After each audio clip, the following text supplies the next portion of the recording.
Hi everyone, we are at week 4 of our hundreds challenge. So I hope that you guys have been following along and really seeing the improvement through each week, trying to do the hundreds at least 5 times a week, hopefully every day.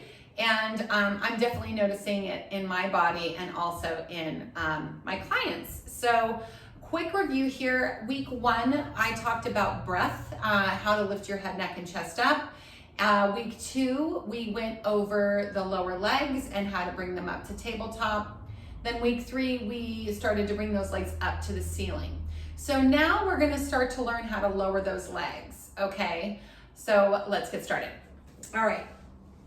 And I'm pretty warmed up because I've already taught a class today, but hopefully you are too. If not, maybe some rib cage arms, some pelvic curls, a few ab curls just to get you prepared. And the other thing that's really great about this is you can choose to do the progressions as you're starting. So if you wanted to curl your head, neck, and chest up, reach your arms forward, start here for 20 counts, then lift the legs for 20 counts or 30, and then take them up and lowering them down. So don't feel like you have to do the leg position, whatever leg position you choose, the whole 100 counts, okay? All right, so we had bringing the legs up to tabletop, which if you remember, I talked about pulling the belly into the spine, this natural softening of the low back when those legs come up. So we want to work with that natural softening, but then we're really drawing those abs up and in. So in towards the spine and up towards the crown. Okay, so that's as the legs come to tabletop. The other thing that's happening is you're trying to get a little bit more of the glutes off the mat. So there is a lift through the back of the legs. You have to engage your hamstrings in order to do that, but then you're also pulling your quads again towards your crown. So it's a full leg engagement. Then when you straighten your legs up, you're already there.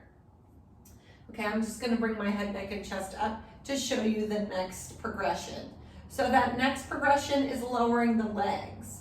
When the legs start to lower, they start to feel heavier because you're pulling that weight away from your center. So as they go, the pelvis wants to go with them, and that's where it gets a little tricky for people. This is why I say legs to ceiling first. If you cannot manage lowering the legs without shifting the pelvis, you're not ready, okay? But how can we get ourselves a little bit stronger? Well, one thing is to make sure that we're pulling up and we're pulling those quads. So the opposition is still there. So as those legs are going down, I'm still pulling the legs up and towards me. And it's just kind of those lower legs that are really drifting down. This puts a lot of work into the whole upper thigh area, your hip flexors, your inner thighs, the back of the legs, and specifically the low belly. So all of this right here is really working strongly. Couple things that you could try if you don't know if you're ready to hold that position for extended period of time is a traditional mat exercise where you curl your head, neck, and chest up. You bring the legs up to the ceiling and you work on lowering them a couple inches and then pulling back up. I'm pointing my toes. You can experiment with pointing and flexing to pull up, pointing down, flexing to pull up. And that's giving you a little bit of that practice of figuring out how to lower the legs.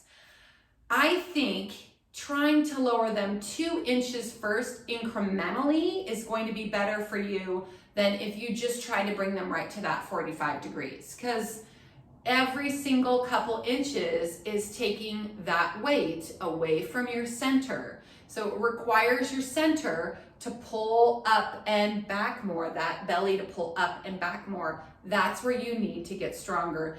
And you're also gonna feel that you have to pull up with the legs.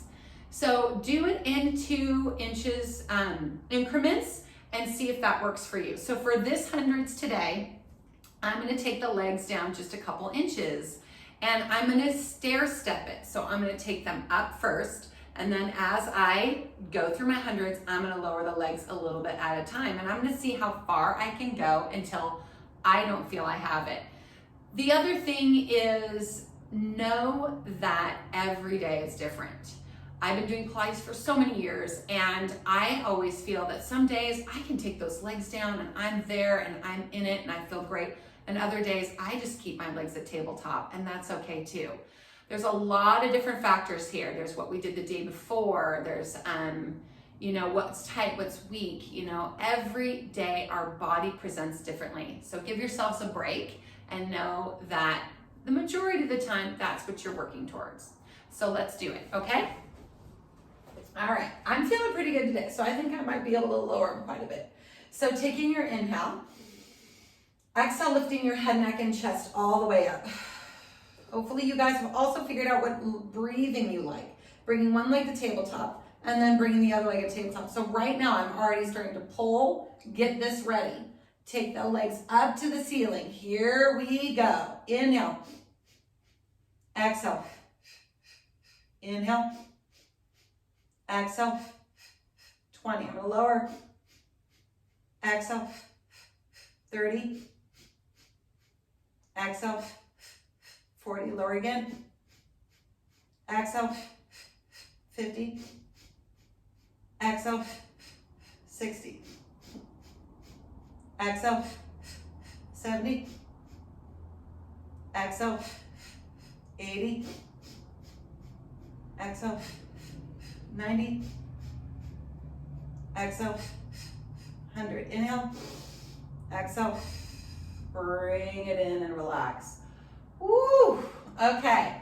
So I don't know if I got to 45 degrees. And that last 2 inches for me, I could really feel it. So give this a shot. See what you think.